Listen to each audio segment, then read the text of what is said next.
नमस्कार सभी का स्वागत है बेस्ट प्लेटफॉर्म पे। तो बेस्ट प्लेटफॉर्म में एक और वीडियो मैं आपके सामने जो बना रहा हूँ, इस वीडियो का मकसद यही है कि एक इंसिडेंट हमारी लाइफ में हमेशा होता है, शायद आपकी लाइफ में भी हुआ होगा और नहीं हुआ होगा तो मैं बोलता हूँ डेफिनेटली कभी न कभी आपने इस बात को महसूस किया होगा कि जब भी हम हमारे पिताजी से कोई ख्वाहिश करते हैं या फिर कोई फरमाइश करते हैं, पिताजी उस फरमाइश को पूरी करते हैं और वो चीज़ हमारे पास आ भी जाती है। आने के बाद में अगर उस वस्तु पर छोटी सी खरोच आती है या फिर वो वस्तु टूट जाती है तो सबसे ज़्यादा पिताजी चिल्लाते हैं, पिताजी हमें कुछ बोल देते हैं, हम उनसे नाराज़ हो जाते हैं। नाराज़ होकर ये वर्ड भी हमने हमारे कभी पिताजी को बोले होंगे कि तुमने हमें सामान दिला के कोई एहसान नहीं किया है। भाई ये तो हर पेरेंट्स का काम होता है कि अगर बच्चा ख्वाहिश कर रहा है, फरमाइश कर रहा है तो पेरेंट्स पूरी करें।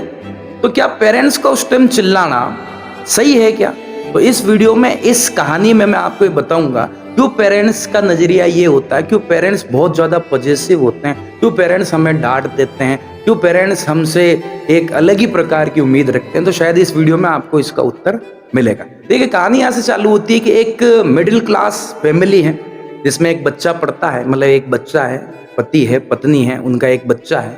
तो एक बार बच्चा क्या फरमाइश करता है, हर बच्चे की फरमाइश होती है कि उसके पास वो सब सामान हो जो सामान उसके दोस्त लोगों के पास है। तो आजकल की फेमस फरमाइश है मोटरसाइकिल। तो बच्चा फरमाइश कर देता है अपने पिताजी से कि पापा मुझे मोटरसाइकिल चाहिए।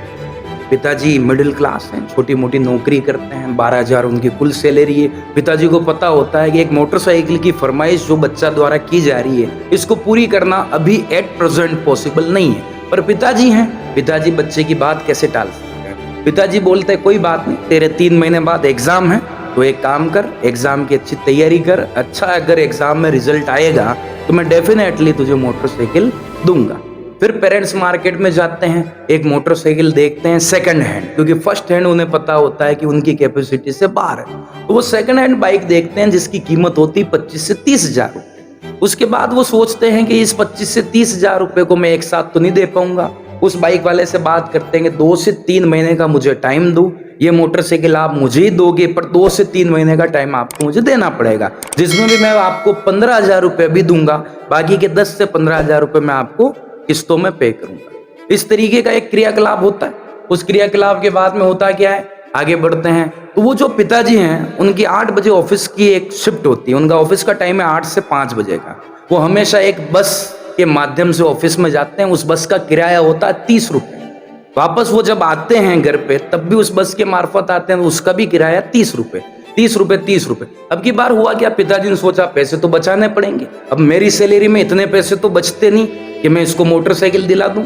वो प्लानिंग बनाते हैं, सुबह हमेशा 7:30 बजे जो इंसान निकलता है वो घर से 6:30 बजे निकलता है। लगभग ऑफिस की जो दूरी होती है 6 से 7 किलोमीटर होती है। तो वो यूँ सोचता है कि मैं 30 रुपये बचाता हूँ। वो पैदल पैदल ऑफिस जाते हैं, वापस आते वक्त भी वो प्रयास ऐसे ही करते हैं कि यार मैं बस में आऊँगा, 30 रुपये लगेंगे, मैं इस 30 रुपये को भी बचाता हूँ। दिन में वो चाय का उनको आदत होती है, दिन में 2 कप चाय पीते हैं मार्केट में जाके, तो वो 10-10 रुपये की 2 चाय यानी 20 रुपये वो चाय के भी बचाते हैं। और इसी तरीके से एक उन्होंने ग्रुप बना रखा होता है, तो ग्रुप में वो हमेशा नाश्ता पानी भी करते हैं। उन्हें पता होता है कि आज मेरे दोस्त मुझे नाश्ता करा रहे हैं तो आने वाले दिनों पे मुझे कराना पड़ेगा, तो वो ग्रुप में बैठना ही बंद कर देते हैं। इस तरीके से वो अपने क्रियाकलाप को एक्टिवेट करते हैं। सुबह जल्दी निकलते हैं, मिसेज पूछती है, पत्नी पूछती है कि आजकल जल्दी कहाँ जा रहे हो, कि नहीं मैं तो ओवर टाइम कर रहा हूँ। रोज 5:30 बजे घर पे आ जाते हैं शाम को, अब 6:30 बजे आने लगे।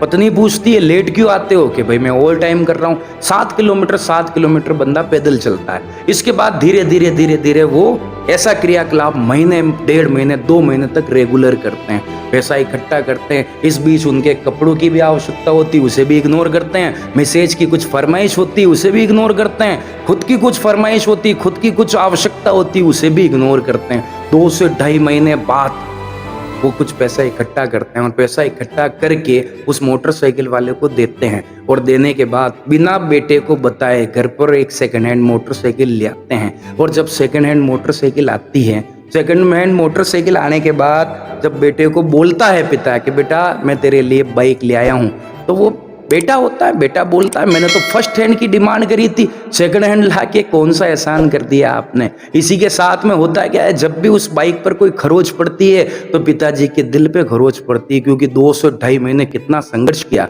तो कभी कभी हमें नहीं पता होता है कि किसी फरमाइश के पीछे कितना संघर्ष होता है। तो हमारे पेरेंट्स कभी हमें कुछ बोल देते हैं, कभी कुछ हमें सुना देते हैं, तो उसके पीछे एक लंबी कहानी होती है। और इन्हीं कहानी का पार्ट है कि हमारी जिंदगी में भी ऐसा कभी पलाया होगा जब हमारे पिताजी ने हमें टोका होगा, हमारे पिताजी ने हमें बोला होगा कि भैया ये जो तू कर रहा है ये मत कर, इसके पीछे की कहानी बहुत लंबी है। और हमने उन्हें बोल दिया होगा कि भाई पैदा करके क्या एहसान किया है, ये तो सब जने करते। तो इसी कहानी का ये सारांश है, पिताजी का संघर्ष समझे, पीछे की स्टोरियों को समझे। स्टोरियाँ इंटरेस्टिंग होती है प्लस संघर्षमय हो। धन्यवाद।